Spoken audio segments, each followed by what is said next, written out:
And the classic way, the bad way, is like this, which would be normal. You put the knife in the centre, one bit of a slice, another bit of a slice. That's like the classic. It is the classic, isn't it? It's almost like a pie chart.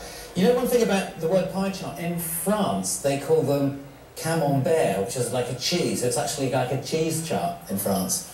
Interesting cultural differences in maths speak. So this is what you would do. You take this, you would put this over here, you eat it, and then you leave this in the fridge overnight. And the reason why this is a really bad way of cutting a cake is that these bits here are just going to get dry. And so when you come the following day to have your cake, you know, you do another one, you know, another slice like this. This side here, lovely and soft. This will be dry and horrible. You're not maximising the amount of gastronomic pleasure that you can make from this cake. There is a better way, a way that is more than 100 years old and was discovered or invented by one of Britain's most famous and brilliant mathematical scientists. This is a copy of Nature, the famous science magazine from December the 20th, 1906, and in the letters to the editor here it says, the headline, "Cutting a Round Cake on Scientific Principles. The ordinary method of cutting out a wedge," he writes, "is very faulty. What he suggests is," and he gives an illustration for it, "the proper way, the scientific way, the mathematically perfect way of cutting a round cake, and it is as follows." So, we have another cake. The first slice will be like this. It's breaking all the rules of cake etiquette. Perfect. Okay, so this is the first one, and then I need to find a way of taking it out. Okay, we can stick that there, and that has got to be the prime, that's the prime steak of that cake, isn't it?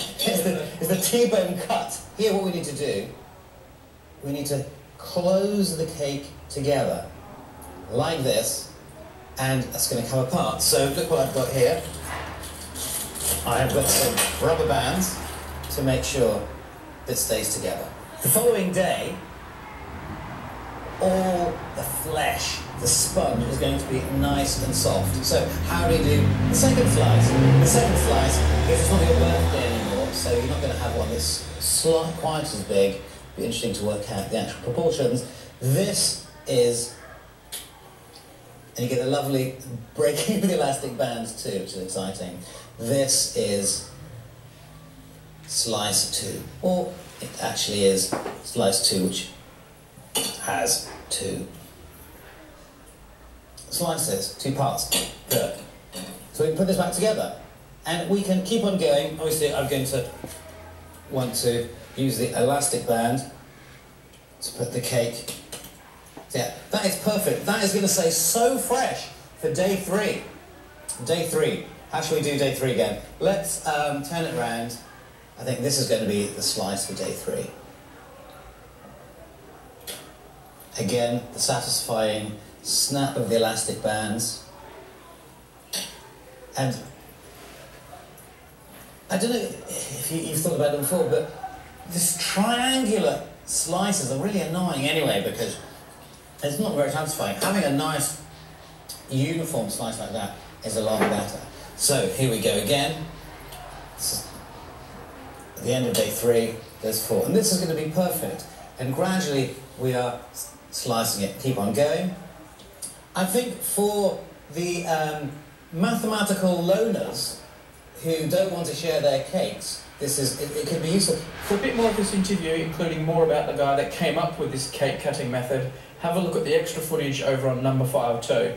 And if you'd just like to hear more great stories from Alex, he's got a new book out just recently, Alex Through the Looking Glass, How Life Reflects Numbers and Numbers Reflect Life. It's really good. It's also just out in the US, but it has a different name in the US. It's called The Grapes of Math. I'll put links to it in the video description.